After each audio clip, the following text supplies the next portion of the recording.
What's up, everybody? Welcome to The Revival. My name is JJ, and it's time for another collection video. This time, Super Nintendo. Or Super NES. Super NES?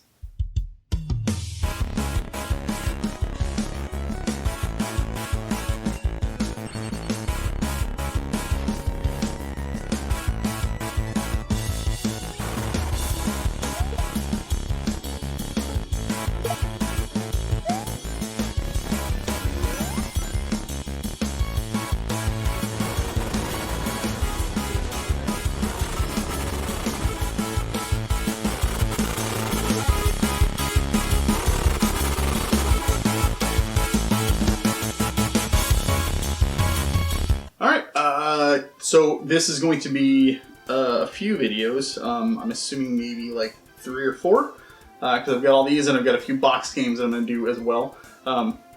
So I've kind of divided them up into what I think should hopefully amount to being like of roughly equal length when I go through and talk about them, because there's a few sports titles in there that really there's not much to say. But first video up, got some good ones in here that I will obviously, if you've seen my videos before, you know how I do it. I just grab them, talk a little bit about them, and go from there. So, also, Super Nintendo is one of my favorite consoles ever. If you had a gun to my head, I'd probably tell you it was my favorite console, just because I have so many amazing memories with it. I freaking adore this system and have just the best memories with it. Final Fantasy 2 and 3 in the US. And I freaking love it. So definitely one of my favorite systems of all time. So as usual, if you get through the series and you don't see me mention any games that you're like, how have you not played this one or something like that, let me know what I'm missing. But with that, let's get started. So first up, this is a game I'm pretty sure I picked up last time I went to Retropalooza. I think. Maybe? I don't know. I know I picked it up fairly recently within the last couple of years, and that is Turtles in Time. Teenage Mutant Ninja Turtles, I am a huge fan. Always have been since I was a little kid. I love the toys. I love the video games. TMNT 2, the arcade game on NES, is still a game that I just absolutely freaking love. I could go back to that game and never get tired of it, especially if you got somebody to play with. If I could have one arcade machine, it would be that one. I love the Ninja Turtles video games, and Turtles 4, Turtles in Time is spectacular. It's easily one of the best that they have out there. So definitely happy to have that one. I'd love to see Ninja Turtles, like, geek out for a minute, but I would love to see a Ninja Turtles, like, turn-based RPG where, like, you set up a party of 4, and then you've got, like, your characters, and then eventually you get, like, Casey Jones, and even Splinter joins you, and, that kind of thing. I just think it'd be fun to do. Just dreaming. The next game I have is a game that I have not played, but a game that I would love to as soon as possible, and that is ActRaiser. I've seen this game 1,000 times, and I just have not played it myself, but I know it's a classic. Super, I'm excited to get into it. Made by Enix, or at least Enix is on the cover. I don't know if that means they actually made it or not. I know who makes it, and I will put it on the screen right here. I just can't freaking think of it off the top of my head. But if it is Enix, then yeah, I knew that all along. Shoot. Next up is another game that I picked up because I want to get into this series, and I'm really excited to at some point. I just have not started yet, and it's kind of like, I think I'm probably going to wait till I'm done with the Dragon Quest series, because this is another really long one. And I would like to start from the beginning. I may do the remakes, though, because from what I understand, the originals on this series are really rough. And that is Ys, and this is Ys 3, Wanderers from Ys. I mean, the artwork alone is just really cool. You got a mage, a sword dude, warrior, I guess you could say, and a dragon on the cover. I love fantasy games, and I'm super excited to dive into this series at some point. I'm really glad that I have this. I got it pretty cheap. I remember actually buying this at it was the day I went to a flea market in this area, and everybody just had everything so astronomically priced, and I was not thrilled about it. So on my way home, I saw I think it was just a vintage stock, and I went in and, like, vintage stock is always hit or miss for me. Like, sometimes I'll go in and I'm like, these are like eBay prices and then some. There's no way I'm going to pay this much for this stuff. And other times I'll go in and I'll be like, oh my gosh, I can't believe this game is this much. You know, and that was one of those times that I don't remember how much I paid for it, but I know it was cheap, and cheap enough for me to be like, I'm definitely grabbing this. So, yeah, super happy to have that. Next is another RPG that I have heard mixed things about, but I picked it up because I was curious, and again, haven't played it yet, but I'm super excited to try it out, and that is Brain Lord. I don't really know much about it. I think it's like almost like a Zelda-esque kind of game, but like experience points and leveling up and all that stuff. And from what I understand, it's pretty tough too. So I'm curious. I definitely want to check it out. And the cover art is like, I'll tell you what, I think I've mentioned this on the channel more than a few times, but I just miss box art from older games. Like, I just miss it. Because I mean, even the games that I haven't played throughout this list here, I still look at it and I'm like, dude, this looks so cool. Like, it's just so attractive. So I don't know. So that's Brain Lord. Next up, a game that I have definitely played many times, a game I have talked about on the channel, and that is Secret of Evermore. I love this game so much, and I wish there would be some sort of a re-release because I think more people should be able to play it. I would love to hear other people's thoughts on this game because it has never gotten the attention that it deserves, in my opinion. If you're a fan of Secret of Mana, this game is just like it, but it's like an Americanized version. Is it as good? I think it depends on who you ask. I don't think so, personally, but I still think this is really, really solid. And it's, instead of, your three party members, the boy, girl, and the sprite, you've got just a boy and his dog, and you're going through this fantasy world. And I think I talked about this on my underrated games video that I did. And I love Secret of Evermore so much, and I would love to see like a Switch re-release or something like that. It doesn't have to be upscaled or remade or anything like that. It just put it on that virtual console, man. Like, I would love to get the opportunity to just hear more people's thoughts on this game, because I just want them to release these older games more. It breaks my heart that they have so much that they sit on, and that they own the rights to all this stuff, and they're just like, it's so frustrating. Anyway, next up is a game that is one of my favorite games of all time. That is Secret of Mana. I still to this day never get tired of this game. I would love to get a boxed copy of this. I would, anytime I get a boxed copy of a game that I've had, I always take out the game that's in there and I put the one that I've owned, my childhood one, into the box itself, just because that's how it hits me. This game I remember the day I got this too. It was on my birthday. And I was up in my parents' room and they were like, come up and we'll give you a present. And I wasn't expecting much.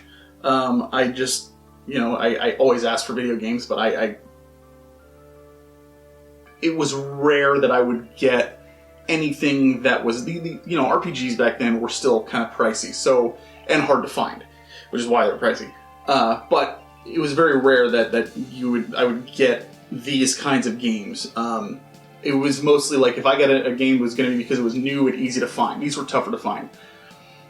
So it was a big long box that looked like it had clothes in it, and so I was like, oh cool, shirt, sweater, whatever. And if somebody sends me anything, gives me anything, I will love it. Like, no matter what. It doesn't matter what it is. I'm just so appreciative that people get me anything. So I was happy to get whatever they were going to give me.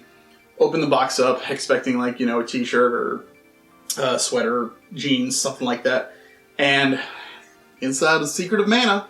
And I was so happy and so excited, and man, I played it so much. If you play with 3 people, it's even better. The combat's a little wonky at times, just because the hit detection is a little off back then, and they fixed that in the remake. But the remake has a whole bunch of other issues with it, so... but that original game still holds a really, really special place in my heart, just because of the memory of when I got it, as well as like all the times that I've played it. I've beaten that game so many times. I think I talked about when they re-released it on, when they came out the remake, on modern consoles, I screwed up getting the platinum a couple of times, and so I had to keep starting over. And I can now beat the game in somewhere between 4 and 5 hours, just by rushing through it. So, because I know it that well, and I love it. I would be interested to, like, if I was ever to speedrun a game, it would be that one, because I think, like, that's just me playing it normally by just running through everything. Speedrunners actually have, like, tips and tricks and stuff that they do that actually, like, helps them get better gear quicker and all this stuff. It's pretty crazy, some of the stuff they do, glitches and whatnot. I'd be interested to see, like, what I could do with that. So that would be a game I would speedrun for sure. If I were to have the patience to do that. I just don't know that I do. Next is a game that I have not played the cartridge, but I have played and beaten the game twice. Once the original that was re-released on the Mana Collection, and the other one is the remake that they did, and that is Secret of Mana 2 or Seiken Densetsu 3. But this is hailed as the better game of the two between that and Secret of Mana. I'll be honest though, I prefer the original. Not this is bad by any means. I think it's just because I have so much more nostalgia and so much more experience with the original. This just felt super repetitive. The original has you going all over the place and everything like that. This has you going back to places more than one time, and a lot of repetition. And so I wasn't like super in love with it, but I liked it, so it was still good. I definitely still recommend it, especially because I like the aspect of being able to choose your own party at the beginning, which is really cool. So, yeah, Secret of Mana 2. I know at some point in one of these videos, these are all going to fall over. Just calling it now. Next up is a game that I have not played again, but this is one of those that I think the box art is really, really neat. And I would like to try it at some point. I think it says Kemco on it. Wow, I didn't even know Kemco was making stuff back then, to be honest. And that is Lagoon. Yeah, I don't know much about it other than I think it's another one of those Zelda-esque type games. I'm definitely excited to try it at some point. I definitely will. All these like adventure RPG games on the Super Nintendo. My own pet peeve. I said RPG game, and I shouldn't do that because I hate when people do that. It's not a role-playing game. Anyway. Lagoon is a game that I would like to get to at some point for sure, and I will, definitely. So, certainly looking forward to that. And then we've got a game that I played for the first time, I think, last year. I have it on Super Nintendo. I played it on the on my hacked NES Classic, or SNES Classic. Illusion of Gaia. I really liked it. It wasn't what I thought it was going to be. Like, I thought I was going to have a little bit more freedom. But I liked the story. I liked the characters. The combat's really cool. It's tough, especially towards the end. It's not an easy game to get through. It's definitely hard. But it is really, really good. And I if you have a chance to try this game out, it's really, really cool. Definitely recommend Illusion of Gaia at some point, if you get the chance. It's part of the Quintet trilogy, I believe. And I wish I had played it when I was younger. I think I would have more of an appreciation for it, because I'd have that, mix of nostalgia and stuff like that. I remember seeing screenshots of it in Nintendo Power and wanting to play it. I just never had the opportunity. Like I said, as it is now, finding, RPG Super Nintendo games is tough. But back then, it was also still tough, even when they were new. I think it was because the market was more Japanese focused, and so like a lot of the games, unless you got them right when they came out of the gate, they just didn't make that many copies of them, and so it was really hard to find these unless you just got lucky going into a place and getting it used. So it is what it is. And finally, for this video, last one, a game that needs no introduction whatsoever: The Legend of Zelda: A Link to the Past. This is my favorite Zelda game. It is so dang good. Especially if you love the top-down classic Zelda games. This is just such a wonderful experience. My first experience with this game, and I think I told this story either on here or on Pixel Perspective, my cousin had it, but didn't want anybody else to play it, so when the rest of us would come over, me and my other cousins would come over to their house, he would let us play the Super Nintendo, but he would hide his copy of this in the ceiling tiles so that we couldn't reach it and couldn't get to it and couldn't play it. I don't know, we were kids, man. That's just how things were. So yeah, but fantastic game. If you are a Zelda fan in any capacity, more than likely you've already played it, but if you haven't, what are you waiting for? This is easily, like I said, my favorite and definitely one of the best in the series. And that includes like the modern ones, you know, if you're looking at the third person and view and that kind of stuff as opposed to the top down, this is still a really great experience. Just the puzzles, the adventure, the graphics, it's so colorful and just really, really beautiful to look at. Definitely one of the best games on the system, quite frankly. Legend of Zelda: Link to the Past. So that is part 1 of my Super Nintendo collection. We have got a couple more, a few more. Next one will have more games, but there's some sports titles mixed in, so I should be able to hopefully speed through those. Like, comment, subscribe, all that fun stuff. You know the drill. Stay tuned for next week when I have my next one coming out, and we'll continue on. Thank you for watching, and as always, keep on gaming.